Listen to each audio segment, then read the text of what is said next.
Assalamualaikum warahmatullahi wabarakatuh. Halo semuanya, kembali lagi dengan saya Erika Mulydia di podcast Zona Lolos. Wah, kayaknya episode kali ini penontonnya lebih banyak nih. Mungkin sudah dapat spoiler ya dari episode sebelumnya, bahwasanya hari ini narasumber kita hebat-hebat, yaitu yang lolos CPNS di tahun 2024. Hari ini bukan bahas masalah percintaan apalagi politik ya, tapi kali ini akan membahas orang-orang yang super duper ambis, orang-orang pejuang hebat, dan mereka adalah CPNS yang lolos di tahun 2024. Semoga sukses terus ya untuk teman-teman kita yang juga CPNS, yang pejuang CPNS 2026. Baik, langsung saja podcast ini akan bawakan nuansa visualisasi bangsa, keanekaragaman bahasa dan cinta tanah air. Menarik ya. Kayaknya udah gak sabar lagi ini ya menyapa narasumber hari ini. Oke, izinkan saya untuk membacakan latar belakang narasumber ya. Izin. Oke, narasumber pertama kita adalah Bapak Angga Pradana, SIP MA, biasanya dipanggil Angga. Mungkin Mas aja kali ya, kayak kelihatan muda nih ya. Halo Mas Angga, apa kabar? Halo, kabar baik. Terima kasih Mbak Erika. Oke, alhamdulillah ya kabar baik. Oke, Mas Angga ini aslinya dari Sulawesi Tengah, tapi suku Mas Angga ini campuran nih. Jawa masuk, Mandar masuk, dan Pelas juga masuk. Cakep banget ya, kurang campuran Banjar aja kali ini ya. Beliau ini ditugaskan di Kota Palu sekarang ya, mengajar di Universitas Tadulako, dan beliau sudah berkeluarga. Izin ya, mohon maaf nih yang single, yang jomblo ya, bapaknya sudah ada yang punya. Oke, kita lanjutkan lagi ke narasumber kita yang selalu murah senyum. Siapa lagi dia kalau bukan Bapak Zulkifli Alamsa Sutanto, MPD, dengan nama panggilan Jul. Mungkin dipanggil Mas aja kali ya, masih muda juga nih. Oke, halo Mas Jul, apa kabar? Halo Mbak Erika, kabar baik dan sehat Mbak. Alhamdulillah, terima kasih ya Mas Jul. Oke, Mas Jul ini aslinya dari Purbalingga. Suku Mas Jul adalah Jawa, tapi sama nih sama Mas Angga, ditugaskan juga di Kota Palu di Universitas Tadulako. Aduh, sudah merasa keberagamannya ya. Kita lanjutkan lagi ke narasumber kita yang manis cantik. Siapa lagi dia kalau bukan Ibu Siti Rodamu Talib, SPD MSI, yang biasanya dipanggil Mbak Rara. Manis banget ya namanya. Oke, silakan Mbak Rara, bagaimana kabarnya? Alhamdulillah baik Mbak Erika. Bagaimana dengan Mbak Erika sendiri? Alhamdulillah baik juga Mbak. Oke, Mbak Rara ini aslinya memang Sulawesi ya Mbak ya. Suku Mbaknya adalah Mandar, dan sekarang mengajar di Prodi Sosiologi juga di Universitas Tadulako juga nih. Nah, kalinya bener aja nih, nggak salah kamar karena sama-sama Sulawesi. Oke, mungkin langsung aja kali ya kita ke pertanyaan pertama ya. Mungkin sudah penasaran dengan narasumber kita yang keren-keren hari ini. Mungkin pertanyaan pertama ini adalah berdasarkan masalah logat nih, bahasa. Nih, gimana nih Mas Mbak yang asalnya beda-beda ya, tapi ditempatkan di Kota Palu sama nih. Pasti mungkin ada perbedaan bahasa, logat ya. Mungkin kita mulai dulu dari Mas Angga nih yang suku campuran. Silakan Mas. Oke, baik. Terima kasih banyak Mbak Erika, host yang sangat aktif banget ya. Oke, berbicara tentang ragam suku di Sulawesi Tengah, tentunya begitu berpengaruh dengan cara kita mengajar gitu. Karena di Sulawesi itu ada banyak daerah yang kemudian mahasiswa yang kuliah di prodi saya, ilmu pemerintahan, itu beragam wilayahnya, sehingga mereka datang dari suku yang berbeda dan juga cara yang berbeda juga dalam berbahasa gitu. Namun memang terdapat beberapa kendala saat kita mengajar. Misalnya ada beberapa kalimat yang kemudian terkadang mahasiswa itu mencampur adukan dengan bahasa Indonesia gitu. Sehingga kalau kami tidak ngerti itu, kadang kami suka mereka untuk mengulang kembali dengan bahasa yang lebih baku, yang bisa dimengerti oleh kelas dan juga saya gitu.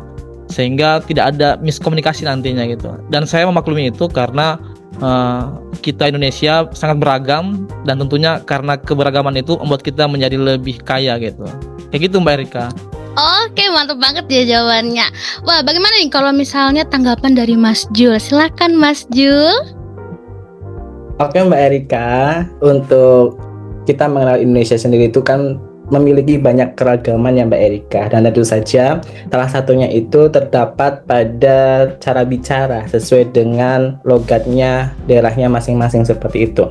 Ada yang logatnya cepat, ada logatnya yang lambat, dan tentu saja ada yang logatnya itu berjalan seperti air yang mengalir seperti itu Mbak. Contohnya saya seperti dari Mbak Erika sendiri tadi yang ya saya itu berasal dari suku Jawa. Tentu saja di sini logatnya itu kalau suku Jawa memang tidak cepat seperti itu. Nah kalau di Palu sendiri memang yang saya dengarkan dan yang saya pahami bahwasanya mahasiswa di sini terutamanya ketika saya mengajar itu bahasanya cepat sekali seperti itu, dan caranya saya itu dengan menyesuaikan mahasiswa dan saya bertanya ulang kepada mahasiswa apa yang dibicarakan seperti itu Mbak Erika. Nah ini merupakan salah satu bentuk visualisasi yang beragam yang ada di Indonesia tentunya Mbak Erika.